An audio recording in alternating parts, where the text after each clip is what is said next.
Ladies and gentlemen, welcome into Honor the Land, presented by FanDuel on the Big Play Sports Network. I am Max Loeb, he is Chef Zay, and we're here to talk about another Browns loss, 23-16 to the Baltimore Ravens. Pretty dramatic loss. A lot of different things happened. Shedeur Sanders got his first in-game action. Defensive touchdown, 9 points from the offense. Still wasn't enough. The fake tush-push touchdown. We got a lot to talk about. Zay, immediate thoughts after I just brought up that score. What are you thinking? Your boy is back. Your boy, Mr. Optimistic, is back. You know I'm about to turn it up a level now because Shedeur is 99.9% starting this week.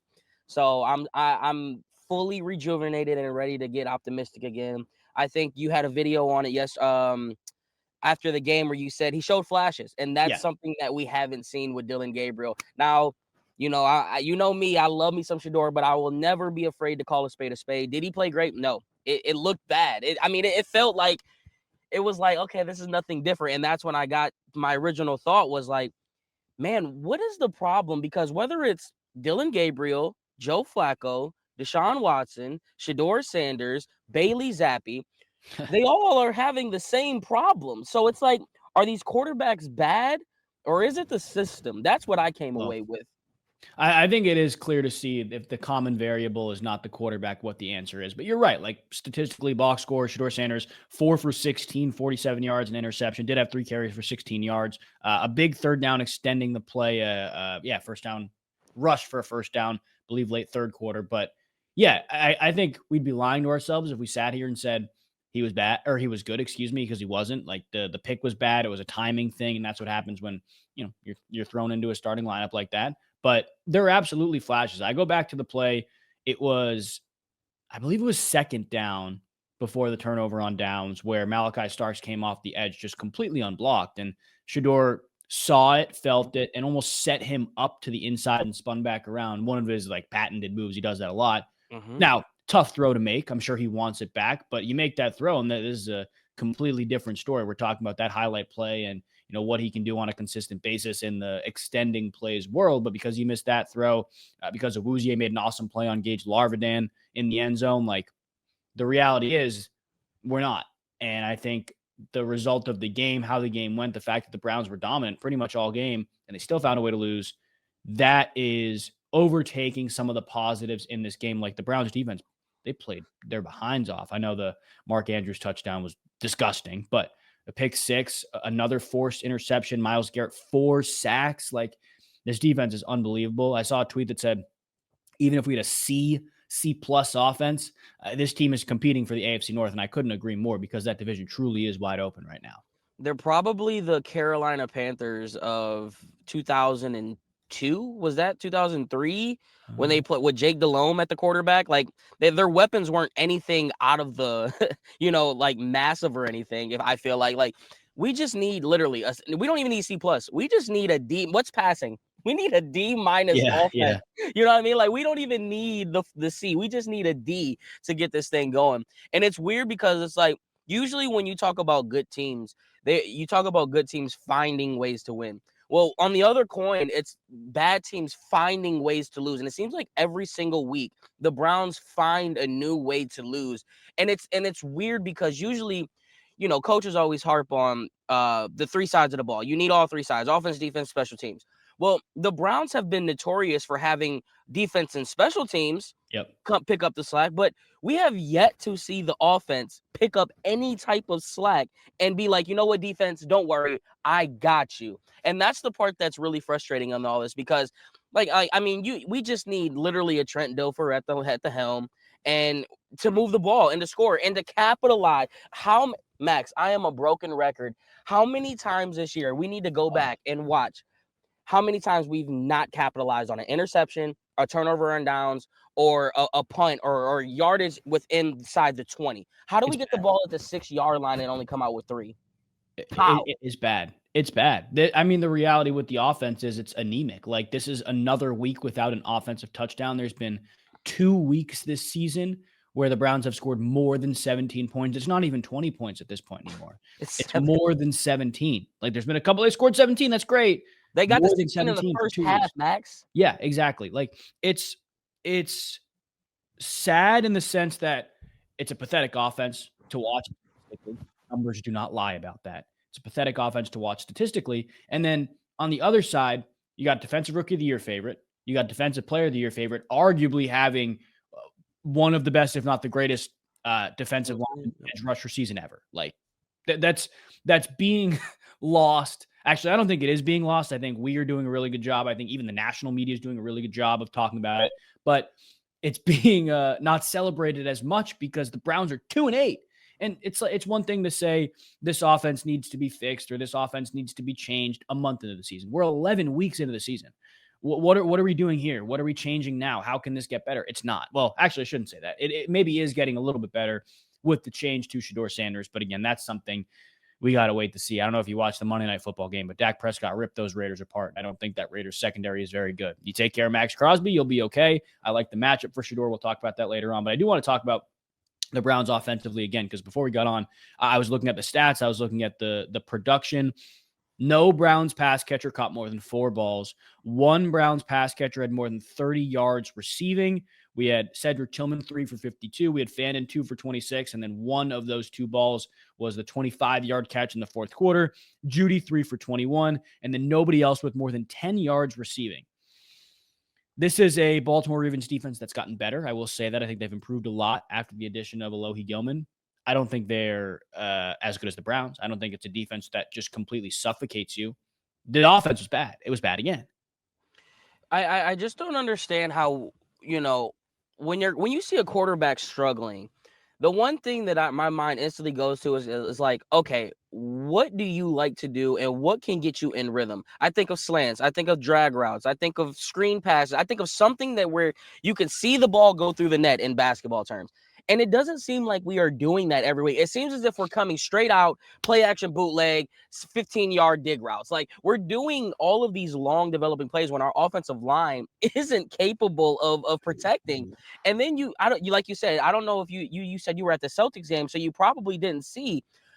Did you see the clip where Judd was on the sideline, takes off his helmet, Shelby Harris comes over to consult him, and he brushes him off? The frustration is starting to leak through the offense. And I talked about it on the broadcast. I said, I get it. The NFL has gone to this 2 running back type of league. They've gone to this 2 receiver type of league, and they're doing this thing a new way. But that doesn't mean that bell cow backs still don't exist.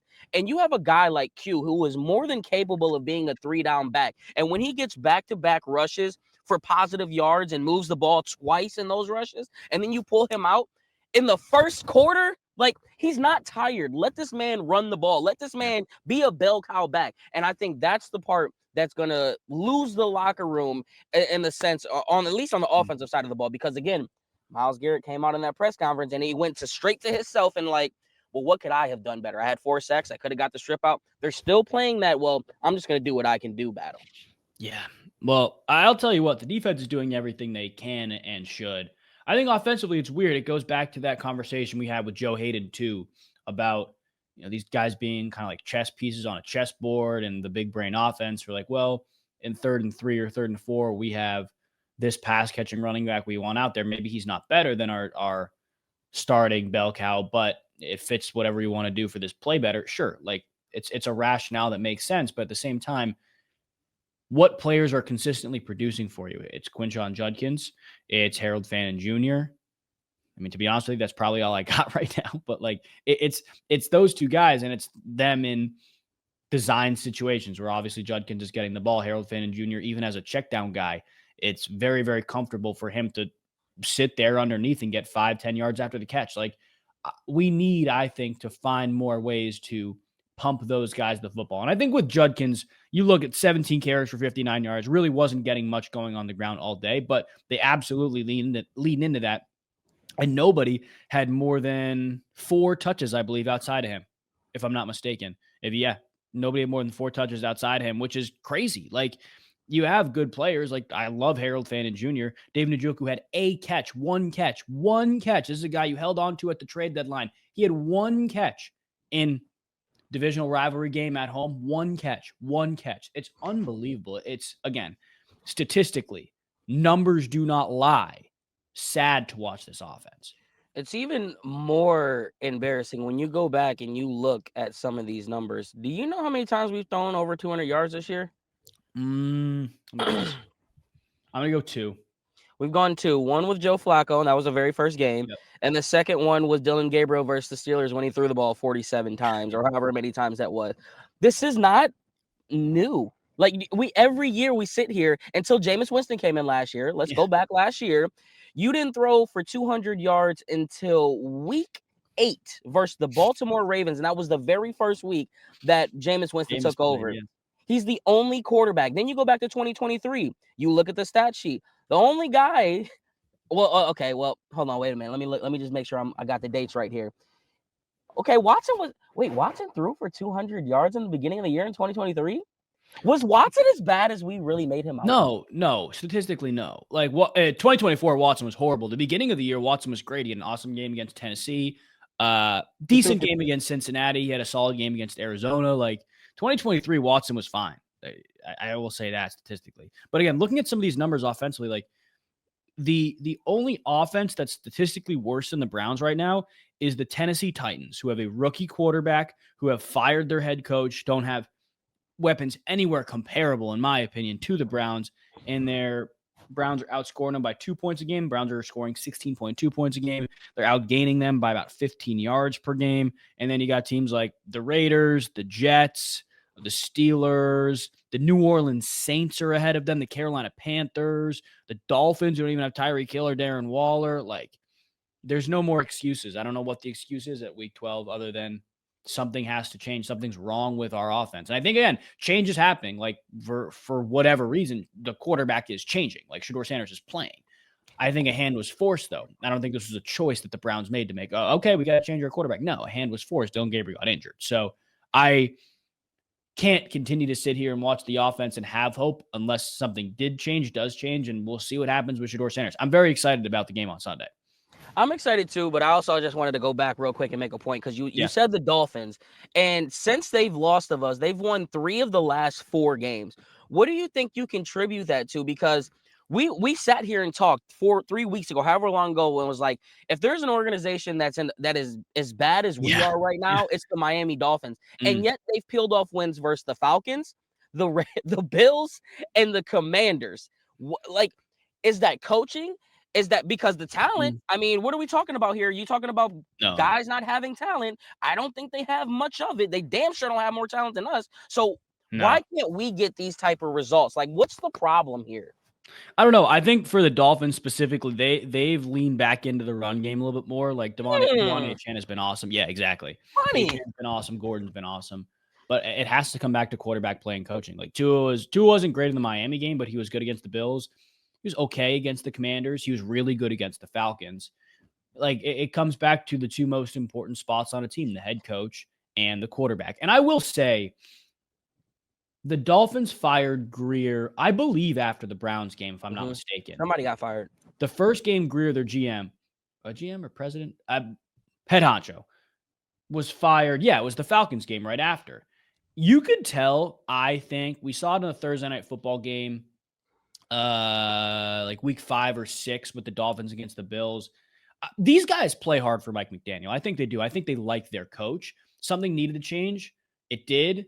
And all of a sudden they're playing better. I think Mike McDaniel's okay. Like, I think guys want to play for him, but at the same time, the dysfunction was real in Miami. I mean, the Browns, how many yards did Dylan Gabriel throw for against the Dolphins? Like 70 yards? And 116. How many? 116. Oh, I didn't even think he cracked 100. All right. Well, regardless, Judkins was great. Obviously scored those 3 touchdowns, but like efficiency-wise was not great. Like, he touched the ball a bunch and got a bunch of yards. Has to be quarterback coaching, and the Browns have not excelled in either position this year. So far, though, I'm excited to see how much different it looks with Shedeur Sanders, because I think it was clear to see the willingness to take shots down the field was there more often. That, to me, stuck out the most. And again, I don't know if the Browns have, like, Cedric Tillman, Jerry Jeudy. We've hyped them up pretty heavily this offseason. We don't know how great they are, but they haven't gotten the chance. I don't think. That's the reality. So, I don't know. I'm fascinated to see them against this Raiders secondary that is brutal. They've looked really bad this season. They look really bad on Monday night. I don't know if hopeful is the right word. I'm definitely optimistic, though, because this offense could look better than we thought it would. Like, we could have a complimentary football game against a bad team, I think. But a complimentary football game. I'm excited. I'm beyond hopeful because the second that Shedeur Sanders came into the game, it did exactly what I told you it would do. I word for it. Do I know if he was going to come out and light it up? No, I didn't. But I knew the second that man was about to get into the game. His first clip is him running onto the field like Yeah. this, egging on the crowd. The command that you saw he had in the huddle, the moxie that he was carrying with, the energy after the first down run, even after the interception and the 100%. almost interception. Like, those things are contagious. Shout out to my boy Jarvis Landry. They're contagious. And I think that, his press conference was so good because we long for a guy to just give us something other than the basic robotic answer.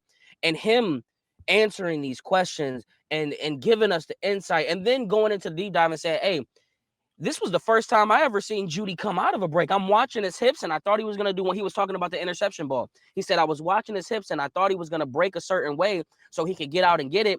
And that just wasn't it. So it's like, let this guy get a little reps. And I know the whole thing going around social media right now is, well, these quarterbacks never get first team reps. I've heard James Harris. I've heard Joe Hayden. I've heard guys who've been on winning teams, Super Bowl teams, and just had success say, this is different. Like, no reps at all. So I'm not going to make too big of a deal out of it. I believe in the ability I believe in the leader that is Shedeur Sanders. And leaders, whether it's talent or not, they will find a way to make something work. And I think that with this full week of preparation, knowing that he's going to get in there, again, the lights are going to be a little bit brighter this week. The expectation is going to be a little bit higher this week. And you are going to come out with a new energy that you have not felt since Jameis Winston came in, since Joe Flacco came in 2023, and since Baker Mayfield did it in 2018. This is the real energy that we needed on this team. So I'm beyond hopeful. I'm not even cautiously optimistic. I am overly optimistic. Yeah. No, I'm with you. What's really interesting, I don't want to play this thing out too far, but imagine, let's say Browns beat the Raiders, Shedeur Sanders looks good. The, I guess, state of Cleveland emotionally as it relates to the Browns is either going to be higher than it's ever been or lower than it's ever been coming back home. I believe it's 49ers, but coming back home the next weekend, because one of two things is going to happen. If Shedeur plays well against the Raiders, they're like, you know what? Maybe we were wrong. Shedeur, you start against San Francisco. Or Shedeur Sanders plays well and they're like, well, we still got to let Dylan Gabriel ride this out. If that happens, the city might burn down. Like, if Shedeur Sanders plays well against Las Vegas, the Browns win the game, and whoever comes out and is like, yep, Dylan's our starter. What point are you making to the fans, to the team? Like, one of your 3 wins of the season will come or could come at the hands of Shedeur Sanders. His first start, like, on the road. And now you get the opportunity to come back home. You talk about Jimmy Haslam doesn't like empty seats. I think if Shedeur Sanders plays well, they're going to continue to start him. I think there will almost be no choice from the top down, instead of this guy is our starter. No, if he plays well, he's going to start. The only thing that would make it bad is if Sanders didn't play well against Las Vegas, which I don't think is going to happen. What scares me about that, though, is Kevin. He came straight out again and didn't even let it marinate, Max. He was asked straight up. He said, I think it was Mary Kay. One of the reporters said, assuming that Dylan Gabriel's healthy, is he the starter? Without hesitation, he said yes. So that's the part that it's like, I get what you're saying, but I also am seeing how Stefanski is talking to us, and the fact that he's not leaving it open, that's the part that makes me wonder, because you're right. If this man comes out and wins the game next week, dude, oh, you better pray. And you better pray that he plays. And I want to give my boy Doug Pontoni a little bit of a credit, because he texted me at halftime and he's like, Shedeur, he's out here warming up with his helmet on. Next match just came out. Dylan Gabriel's not out there. He was ahead of this. And then he made a video after and he talked about, because he goes to every single game. He's down at the front doing the warm up. So he gets the visual of all this stuff. He said that this was the first time that he ever saw Shedeur sign everyone's stuff, and Jimmy Haslam was signing stuff. There were foreshadowing things before the game that showed that it was time. So we begged and we're pleading on the table for Jimmy Haslam to get involved. I'm wondering if Jimmy Haslam was getting involved last week this past week, because I watched back, and I know a lot of people are going to the gang tackle. Joe Hayden even commented on the video and said it was the gang tackle where Kyle Hamilton stripped the ball that was played dead, that where Dylan got the concussion. Yeah. But this isn't the first time we've seen miraculous injuries come out of nowhere for another guy to get in. So I'm interested to know that if Jimmy Haslam is starting to put his hand in that cookie jar a little bit, because I mean, him signing autographs with Shedeur, that is a little out of the ordinary. That is out of the ordinary. I will say, I don't think anyone should ever sit here and talk about theories about a guy getting hurt because he's laying his body on the line every week for a football team, regardless of how much you like him, regardless of how good he's playing, regardless of you think you should be the starter or not. Like, I don't think it's in anybody's place to say this guy didn't get hurt. What's a really good point that you made is Jimmy Haslam, like, coming down and ruling with the iron fist, because I think we saw it a couple times last year. Last year, excuse me, continuing to roll Deshaun Watson out. There's very clearly a power struggle there. Like, we want to see, supposedly, want to see what our guy has with, I don't know, however long he had left on his contract, however much money he had left on his contract 2 years ago. We want to see that, when very clearly Watson was not playing well. And you had a guy in Jameis you felt like gave you the best chance to win. And Jameis is going in, okay, he's playing well, turning the ball over at times, but has given your offense new life, really has given your team new life. And then all of a sudden, Brown's string together a couple losses with Winston at the helm, and you're like, well, season's lost. There's no point here. And all of a sudden, a dramatic change is made to DTR when you didn't think it needed to be made. Everybody was, going to war for Jameis. You just lost to the AFC champion Chiefs.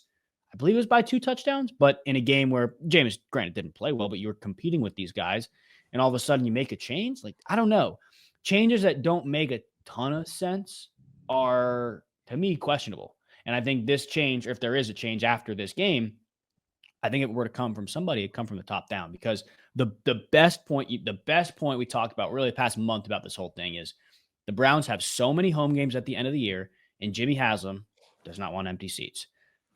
I don't think people are going to come out in the snow and the cold to see Dylan Gabriel, if I'm being real. I don't think they will. And we saw it, the boos after the first incompletion. Like, it's clear to see where the fans' heads are at. And I think Haslam 100% knows that.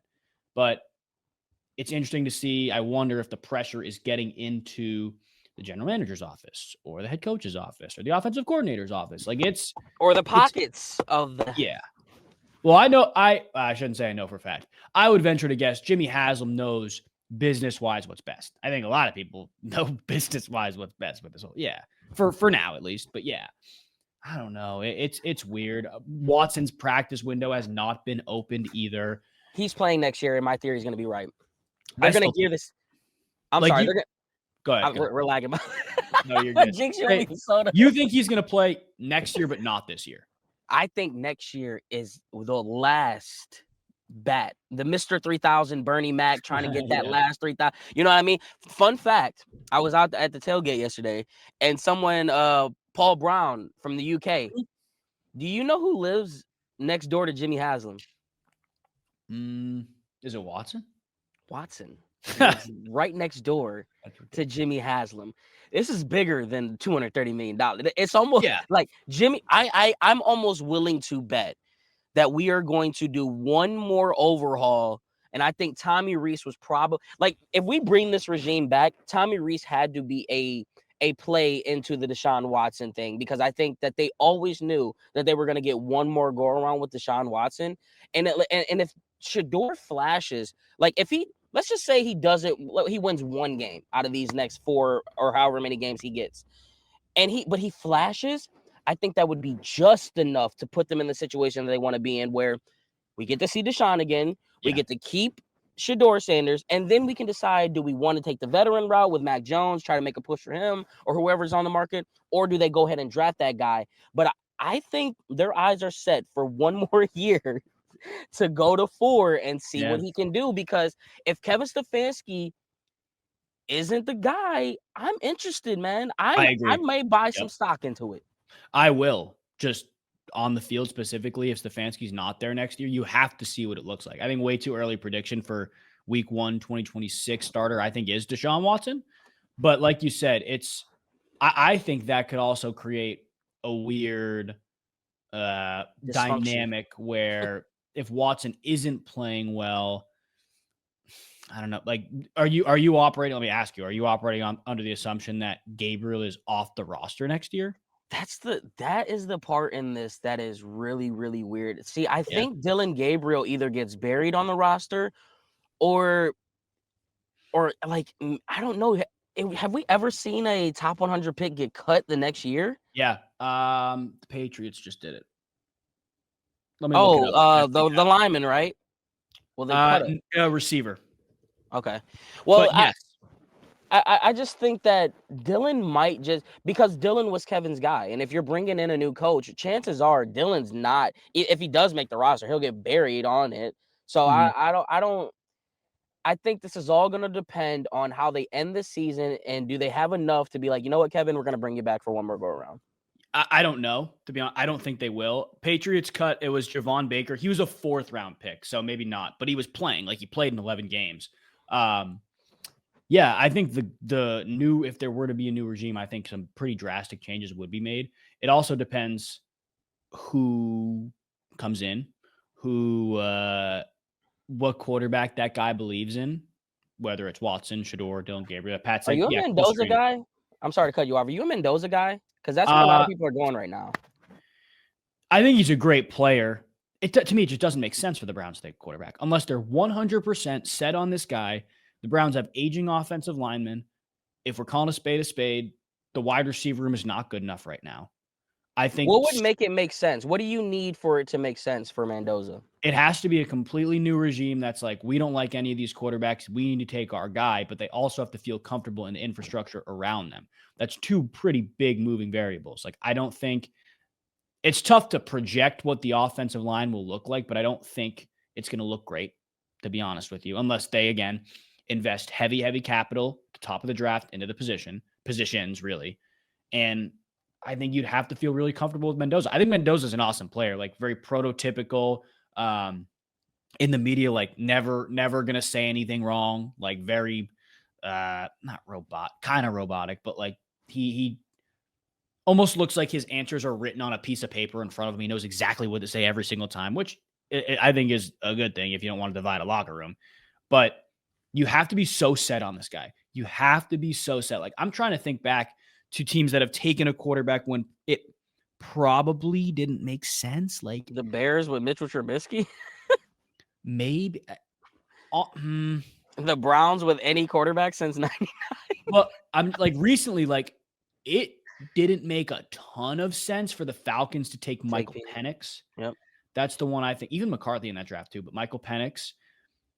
They wanted to get ahead. Were they so sure on that guy? Maybe. We're not in the Falcons building. The RG3 draft, they took RG3 and Kirk Cousins in the Kirk same draft. Cousins. Yeah.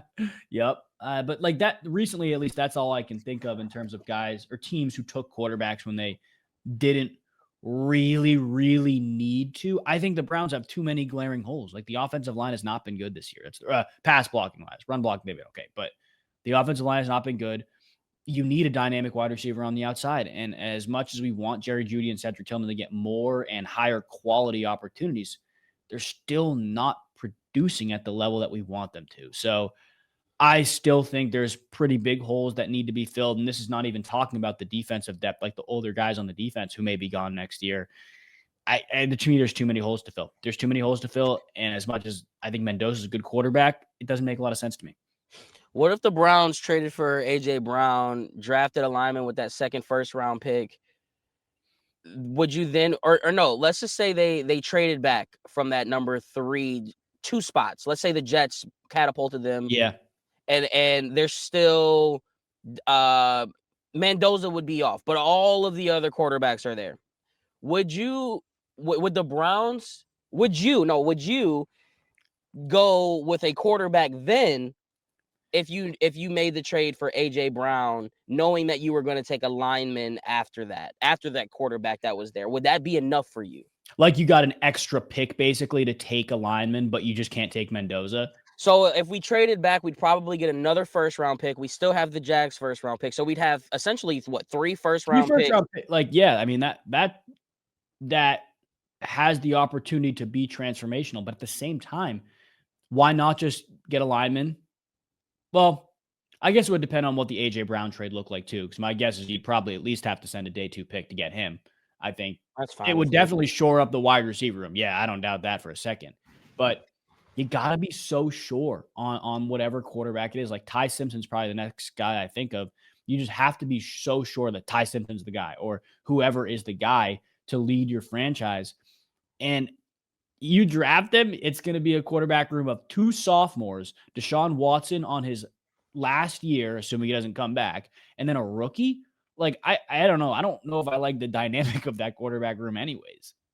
Do you think the Browns want to see Deshaun do good though? Like, Yes, do they want to put themselves in that situation? Is my question. Like, I think so.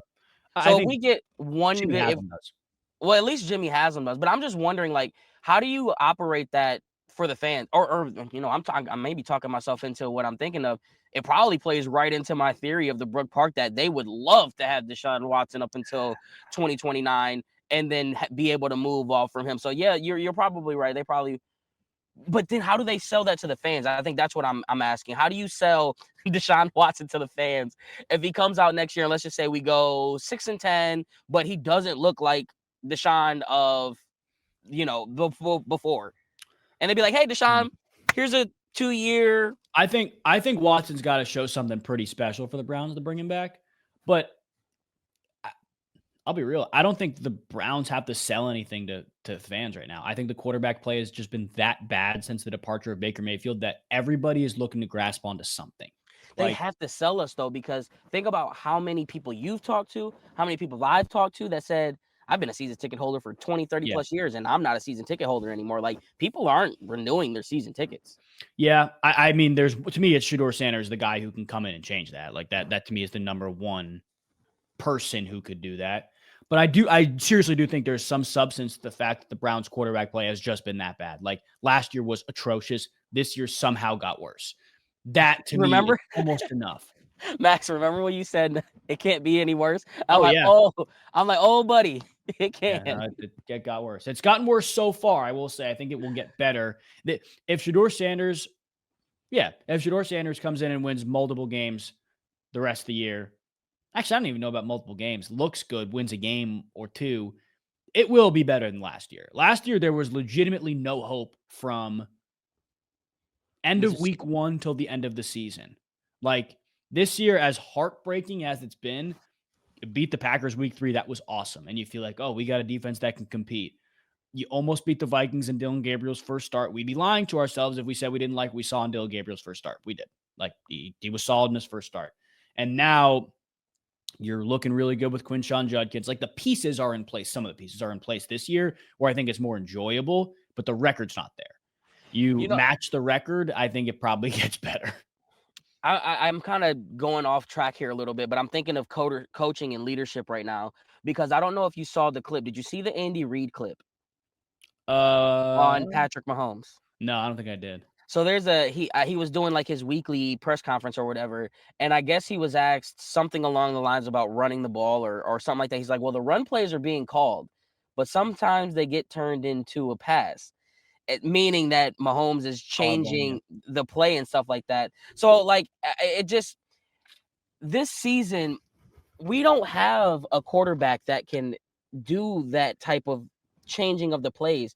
And I'm using Andy Reid in that situation for the Brown situation because I'm saying, look at how important that position is. Like you're telling Andy Reid, one of the best coaches, if not the best coach in the league, and he's not even being listened to by his own quarterback. Yeah. Look at how detrimental that is. Like Andy Reid on this team, like I can't. I'm just trying to think. Like I'm going so off track because I just want to win games. Like what would this team be with a leader like that? Like, are because we Wait, talk about Mahomes all or these Andy Reid? Mahomes or Andy Reid? with Andy Reid because our Okay. team, like we sit here and we talk about you named off all those teams before us that are doing better than us, and it's like, bro, our talent. When you look at this talent, we have it. Yeah. Like we just need someone to get the most out of it. And unfortunately, Patrick Mahomes is taking himself out of getting the most out of it because they look human now. They're 5-5. Like we don't have a leader. Yeah. That's what all of this boils down to when it matters most. And I'm wondering if Shedeur, do you think Shedeur would go off script? Now that I think Mm, about it, I think he would. Yeah, the thing is with like Patrick Mahomes is one of the greatest quarterbacks to ever play the game. Like I think has the liberty to do that. And But they're 5-5 and they look normal now. See that's my point. He's deviating away from his natural born leader, the one that's the real leader. That's why I say a quarterback can only mask so much stuff. Like if your quarterback is good and your head coach isn't right, that can mask that for a little bit until the yeah, problem really comes out. But when your coach is your head coach is the real leader and your quarterback is a leader too, you're starting to see like when Tom Brady left Bill Belichick, yeah, we realized that it was Tom Brady and not so much Bill Belichick. yeah. Now we're seeing that the little leaks and like, oh, the play changes are being played. Maybe Andy Reid is showing you how valuable the coach really is because Patrick Mahomes and the Chiefs are regular compared to regular seasons, other seasons. See, I don't. Or maybe it's just a down year. Who knows? I think it's a combination of a lot of things. I don't think Mahomes was great the first probably 7 weeks of the season. To me, it's with the Chiefs. The defense is not the same. They're not playing well. I don't think as well. I should say. Offense is taking a step back, but it's also been less than a month where they've had their fully healthy offense. Like I'm still, outside looking right now. They're not in the playoffs, but regardless, That's I think wild. The Chiefs will figure it out. Chiefs and Lions actually right now both not in the playoffs, but I think both teams will figure it out. But no, I think it's absolutely worth a question because it's something that the Browns have lacked. We think have lacked. I go back to Joe Flacco. I know you talked about Baker Mayfield last week being like the last true leader they had. I think Flacco in 2023 was, but it's absolutely worth the discussion because there's really good talent on offense. There's a few pieces, not a lot, but a few pieces. And then there's the defense that's one of the best in the league, if not the best in the league right now. And we're wasting that season on the other side of the ball because the offense can help them out. And, special teams against the Jets, you got the 2 return touchdowns. It's one thing to be good in 2 of 3 phases and have the other one kind of be lagging along. I don't know if the Browns are good in 2 of 3 phases. I think they're good in 1 phase right now. I don't think you can say the special teams is good. Like actively lost them a game this year. I don't know how you can sit here and say multiple games, actually. The week 1, I keep forgetting about that. But the reason that the Browns are even anywhere near where they're at is defensively. I think Jim Schwartz is a great leader. There's more talent on that side of the ball for sure. I think Jim Schwartz is a great leader. Offensively, like to me, there's not a ton of talent. I know Judkins is a great fan. It's great. Not a ton of talent. The coaching, play calling, we ask a lot of questions about it. I wonder what a different leader would do, like an offensive guru. Well, I don't know. Like a Ben Johnson. Yeah. Well, I think Ben Johnson's just a great leader, great coach. Did you see that clip of him after the game, after winning? I think it's really hard to pick anybody but Shane Steichen or Mike Vrabel to win Coach of the Year right now. If there's an NFC Coach of the Year, he should win it. Like he is doing an unbelievable job. That's a culture changer, a really, really smart coach, but a culture changer who's like, shoot, I mean, are the Bears more talented than the Browns? I don't know. Well, they play in a few weeks, but like to me, that's a guy who's changed culture while still being ahead of his time or ahead of other coaches on the offensive side of the ball. Who could do that for the Browns? That's my question. Is there somebody? There is a guy, and it's funny because he's on your team. You think Dable? No, well, Dable, yeah, but the stuff with him and Shedeur wouldn't work. I genuinely think, bro, that Jim Schwartz would be the perfect leader for this team. He's everything that you would want. He knows how to he knows how to deliver the swagger. He is a leader. He clearly has command of the defense, which means that players, I'm sure, on the offensive side of the ball loved him. I'm sure they probably loved him in 2023. Yeah. And you wouldn't have to completely break down the entire project because he's been in this organization through this entire thing. So you can still build upon those building blocks. And if there's anybody that knows this organization is better right now, it's definitely going to be Jim Schwartz. So, and I think that would be a fine route, but it has to be like I need low key what do they call the boarding trading in the army or stuff, like when you first go in, like the boot camp leader, like damn it, leader, yeah. Like that leader coming in yelling, putting the foot down, laying down the law. Like this is how it's gonna be right now. Like for this stage, I'm not saying that that's what I need for the rest of my entire life. Like, but for a drill sergeant, yeah, thank you, Pat. For this specific team, for the guys that we have right now, they need a stern leader. And I think Miles wants that. I think any player that wants to be on that Miles type of level, that is looking for championships, that wants to set that standard, you think about the Patriot way and why the Patriot way worked so well. Because you knew when you came into that building, it wasn't just Myles Garrett. It wasn't just Tom Brady. It wasn't just one specific player. This was the Patriot way. You're going to do it this way. It doesn't matter if Deion Lewis gets the ball. It doesn't matter if Chris Hogan gets the ball. We are going to execute, and we are going to do what it needs to be done. And unfortunately, we got stuff like a leader that says, well, I understand your question, but these guys are fighting hard. Like, we don't need that fluff crap right now. We need someone to look at us and be like, no, you sucked. Let's get better. And what are we going to do about it? So that's where my head's at with it. I need a drill sergeant. I agree with you. I just don't know who that would be. I really don't. Like, I think I like the idea of Jim Schwartz. How does that take away from your defense, though? Like, physically more time every single day, every single week will be spent leading a team instead of one of the best units in the league. Here's where I'll be okay with that, though, because number one, he's been here before, so it's not like this would be the first time he's ever been a head coach. I'm sure he would know how to manage that. But number two, the defense isn't the problem, so I don't need Jim Schwartz micromanaging and dissecting all of this stuff especially when I have Miles on the other side of the ball. Like, and not even just Miles. You have your coach on the field now. Carson Schlesinger is that guy. If you didn't have that type of guy, I think I would lean a little bit more in your direction and agree with that. But when you have a guy on the field who's literally the coach, who's literally I know we're getting a little bit too far ahead, but it's the perfect example I'm talking, like the Peyton Manning, the coach, the coach on the field. You have that on the defensive side of the ball. So I think that goes a long way, and you should definitely use that resource to your advantage, because that could let you take a little bit off and look at other directions. Then I think it comes down to who you're going to bring in as OC. Do you leave Tommy Rees? Do you bring somebody else in? Like that to me, there's no NFL OC who I think would be willing to leave their current job and go get a new spot in Cleveland. But I don't know. Maybe if somebody gets fired, if somebody goes separate ways with the team.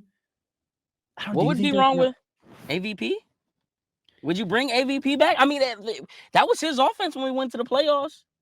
I don't hate it, to be honest with you. I really don't. I'm trying to think. Watson, 2023. Yeah, that was with Watson, and Watson loved AVP. Well, I will say, I don't think. Again, I say this quote every single week as if something's going to change, and it doesn't. Insanity is doing the same thing over and over and expecting a different result. So. You're insane, Max. I'm insane for saying that. I don't know if I am truly expecting a different result, but I'm insane for saying the same thing over and over because nothing is changing. Like there's no change there's no willing change in the Browns offense right now. Like there was a quarterback change. I'm just looking at the bottom of the schedule, and I'm just like, why couldn't we find a way to steal 4 wins? I know that is a wild thing to come out of my mouth when this offense is crazy. But the Vegas is 2-8, 2-7. They're just Vegas is bad. And we should have beat them the last time we were there. We got robbed. So I know that's going to be in the front of our mind. The 49ers at our house. Now, if it was at San Francisco, it'd be a little bit different, but we've beat San Francisco at home a lot of time. Like with Johnny Manziel beat the San Francisco 49ers at home in the back half of the year. The Tennessee Titans, they're just as, we already talked about them earlier. And the Bears, we beat them last year. We had their number. And obviously it'll be in the cold and it'll be at home. So it's like, I'm looking at these next 4 games and it's like, bro, we got an opportunity here. Like if we can steal a game versus the Packers, we can steal a game versus the 49ers. Yeah, I don't doubt the Browns being able to be in any game because of their defense. Like I think the Baltimore Ravens are a damn good team, and that defense kept them in the game the entire game. We should have won, bro. We should have won. I'm with you. It's the fake tush push. Regardless. But no, I'm with you. We look ahead. We'll talk Friday about the specific matchup against the Raiders, a game you feel like you should win, should get some more clarity on the quarterback situation, the offensive situation, the health of everybody. But you assume Shedeur Sanders is starting Sunday against the Raiders. It's going to be a fun game. It's going to be a very, very fun game. And it's at 4. Do you like that or not like that? I hate 4:00 games with a passion. Selfishly, I'm going to be in Green Bay at 1, so I'm excited it's at 4 so I can watch the game. Oh, But well, I guess I can give a yeah, pass for you. exactly. Yeah, you can give me a pass on that one. But no, I'm very excited. I think everybody can feel it in Cleveland. A new breath of air has been breathed, for lack of a better term, into all of our lungs. Like, we understand the change was not voluntary, but there's an opportunity. And all Shedeur Sanders is, said all offseason is, I'm going to make the most of my opportunities. The opportunity is there now. And I truly do think he'll make the most of it. What happens after that is kind of out of all of our control. But I do think he makes the most of his opportunity. And I'm excited to see him grasp the opportunity he's truly just been waiting for. He's been waiting. I mean, to be fair, I know the box score was god awful for Shedeur Sanders. Yeah, What did he go? I'm really pulling it bad. up real quick. He went four 4 for of 16. 4 for 16 for 47 yards. Just But bad. what do we ask? What do we ask of our quarterback in our when it matters most? Get us in position to win a game at the end of the game, and he did that. Yeah. He made some good runs. He made some big throws, and ultimately two of the throws, that one scramble where he met the Malachi Starks got off free and he made him go. That's a ball that he's thrown hundreds of times and completed while taking the hit. I also think that if you look back at that throw, the defensive lineman spared him because I think he was really embracing for a hit and he Yeah. didn't get hit. And I Mhm. think he's used to taking those hits there. Interesting. But he put the ball where it needed to be in Larvidan's hands. It was Yeah. literally in his hands. The defense just made It a was a great play. great play there. But like, that's all we are asking for, is to put us in position to win. And he did that. Now, unfortunately, could he have prevented that situation? Sure. But defense also gave up that tush push run, which is Yeah. unbelievable. But at the same time, 12 put us in position. So he's already capitalizing, even though it was ugly, to say the least. Yeah. Also big shout out to Jerry Jeudy. That 3rd and 10 was pretty ridiculous. They broke, I think, 3 tackles, but 2 tackles, 2 guys right, sandwiching him, comes out of both of them, then gets the extra yards. I don't know. Did you see the Josina Anderson tweet that's been going viral about that play? Mm-mm. Well, Twitter's down by the time we're recording this, but it was a tweet. It was like the against all odds 3rd and 10 completion from Shedeur Sanders. And it's just like whatever. It was a drag to Jerry Jeudy, and the dude broke like 3 tackles. And it's just, I don't know. I don't want it to get to that point with all of us. Like, take everything with a grain of salt with what Shedeur does, the good and the bad. Don't, make agendas off of, what is it, a half of football? Like, That's all deep it is right breaths. now. But there are absolutely some good things. There are absolutely some good things. And wasn't great. It wasn't pretty. A full sample size in a real game will be coming this Sunday, 4:00. And honestly, just thinking about the game flow of that game, he'll probably have plenty of opportunities, because I don't know how well the Raiders are even gonna be able to move the ball on the Browns. No, yeah, this should Stop be it. Brock Bowers, you'll be fine. Well, Geno Smith, man, I don't know. This feel like a game where Geno Smith, like, oh, this the Browns. Oh, I gotta get Again, one here. listen, for better or for worse, my take of the week last week was that we see Shedeur against the Ravens. I think we see Oh my I don't think gosh. we see a full game of Geno Smith this Sunday, whether it's Kenny Pickett or my guy. I love Aiden O'Connell. And I think his practice window was open either last week or 2 weeks ago. I love Aiden O'Connell, but I don't think we see a full game of Geno Smith. If Kenny Pickett comes into the game, oh my God, you know what's happening. Could you imagine if know. Kenny Pickett comes into this game and beats the Browns? Yes, I can. I can see him coming into the half and throwing for more yards than our quarterback and leading a game. Like, I can see it. Yes, I very much can. Thank you, Max. Yeah, well, Every time you've given a bold prediction, it seems like some of it has somewhat came true. So yeah, well, thanks. You remember at the beginning of the year? Oh, I don't think we're gonna be good. I think we're gonna be it's your freaking fault, it's Mr. my fault. Mosley. It's my fault. Maybe it's, again, I like Aiden O'Connell. I hope it's Aiden O'Connell, but I don't think we see a full game from Geno. But we'll talk about that matchup on Friday. Zay, anything else before we sign off? Yeah, one question to leave you on, and we can Yeah. talk about it on the other end. Do we think that the Browns will go back out and bring a familiar face back home in the one area that this place desperately needs? Will they go get Callahan to fix up this damn line? Would this team be, or would this offensive Ooh. line be as bad if Callahan was still at the helm? Because we've seen him work with less and No. produce. Yeah, no, I don't think so. That just sparked, let's say, Jim Schwartz, head coach, Brian Callahan, OC, Bill Callahan, offensive line coach. I don't mind that. I was gonna ask that. That was gonna be the question. Would you mind bringing in the Callahans as a package deal? No, I wouldn't. I think, well, depends on who the coach is. Like, if you're going to promote, well, I don't know. If we're being real, I don't think we don't know if Stefanski's even gone. So this is all hypothetical. But if you're going to promote Jim Schwartz, yeah, no, I'd be open to that for sure. I honestly wouldn't mind seeing Tommy Rees get a real shot at this. Like, you know, we always talk about trying to find that next offensive guru and stuff like that. If with Kevin Stefanski over Tommy Rees, I don't know what I'm seeing with Tommy Rees, because it was the same thing with Ken Dorsey last year. So, like, I wouldn't be opposed to seeing Tommy Rees without Stefanski, but that never happens in the world. If the coach moves on, you're getting your own OC. Yeah. When we wait to see it, if/when that happens. But we appreciate you guys watching and listening. Zay, take us home. Here we go, Brownies. Here we go. We will see you guys next time.